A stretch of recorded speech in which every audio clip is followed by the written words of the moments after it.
So you guys get back out here. What was just some of the impressions of this practice today? It was a heavy install coming off a scrimmage on Saturday, so 32 years of coaching, I kind of expected a little bit of, in warm up, had to put them down a little bit and push them up and get their attention a little bit. Just we got going though. We finally got going, and that's what every coach needs a player, and every player needs a coach. And sometimes I've got to apply a little bit of that, but it doesn't happen around here very often. And once we got everybody going, we were fine. Kyle was telling us that JT had 2 touchdowns and Kalechi had an interception. What in the scrimmage? What were some of the takeaways from that? Yeah, on the very first drive, we got JT deep. He outran our defense, and which is big.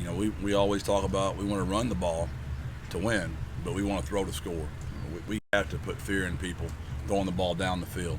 That's what's going to make us complete, and we got better at that as the year went on last year, and we're picking up right where we left off last year. He also scored another one, so he had 2, and Hunter had a nice field goal as well, and then Kalechi had a nice pick. So yeah, those are some of the highlights of the day.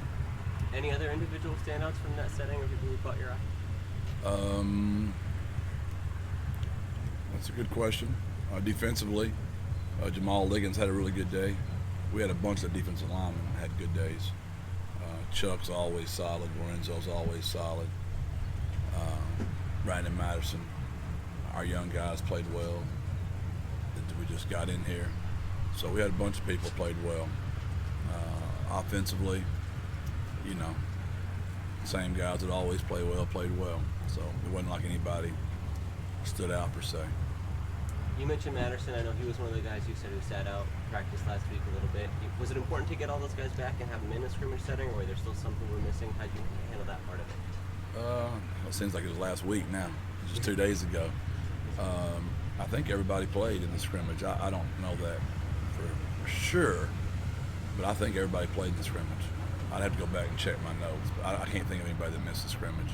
That obviously Kavorian Barnes, our running back out of St. Augustine, had an ankle injury. He's going to be out for a little while.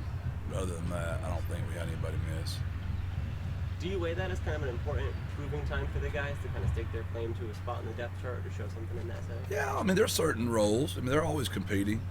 Pretty much our entire team is back. But we, even last year, as you saw, we don't just practice them to practice them. We practice them to play them. So if they can't give me perfect effort and have passion and play the way we want to play, we'll get somebody else in that will. So we prepare to play all of our kids. It makes us fresher, keeps us healthy throughout the year. It's better for team morale. So there's always jockeying to see who's going to get on that plane to go to Illinois, because there's 97 scholarship players on the team. So common sense would tell you there's going to be some really good players left at the house when we go up to Champaign. You've had 2 weeks of practice, you've had a scrimmage. At this point now, what are you looking from these guys? Are you starting to just implement more that they can grasp in getting ready for week 1? Yeah, this will be our last week of install. So we try to get everything that we're going to use the entire season in, which is different than last year because we were just trying to get ready for the Texas State game. So we're having a more holistic approach. The old whole. We're starting with the beginning with the end in mind, trying to get it all in this week. So we expect probably some mental bust this week. Then after the scrimmage Saturday, we'll vote for our numbers and our leadership council, and we'll start getting ready for Illinois. When you say install, Coach, do you see position groups or you or your coaches? Are you looking at Illinois tape pretty heavy at this point? No, mainly us right now.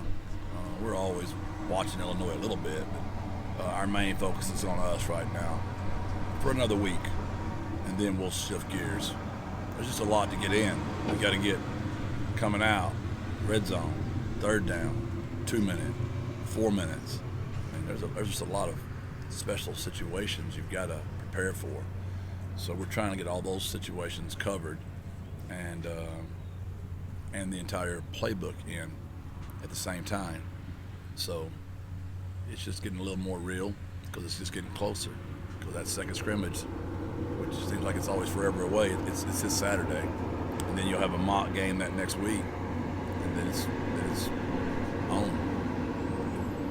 How do you compare this year's process of getting ready for the start of the year compared to last year's camp? What are the big differences? I know there was so much uncertainty last season.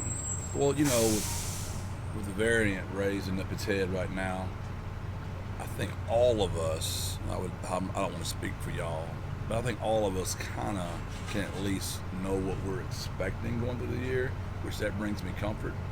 But it's just way different in so many other ways because we had summer with our guys, we had spring with our guys, we know our guys now. So we're literally working on the details, and we have a lot more offense and defense and special teams in. It'll be interesting to see if that's better or worse for us. Has just being a head coach been different? Has it been kind of more fulfilling or more enjoyable under a little bit more normal circumstances? You know, yes and no. You know, I love the journal. I always reflect back on what I wrote this time last year. And I don't ever want to lose that. I don't want my guys to ever lose it. You know, we get to do this. We don't have to do this. Last year we were so fearful any day. Like, I remember last year I wrote in my journal, it said 76 teams are playing, 77. Will we play college football this year? Social media saying we will not. Will we play? So I'm just going to enjoy today. That's what I wrote this time last year. I don't ever want to lose that mindset. But it would be nice at some point that we're not dealing with all this. We had Conference USA came out with, you know, new procedures this year already. We're having to adapt again. Just overcome. You know, as we speak. We're cleaning the building.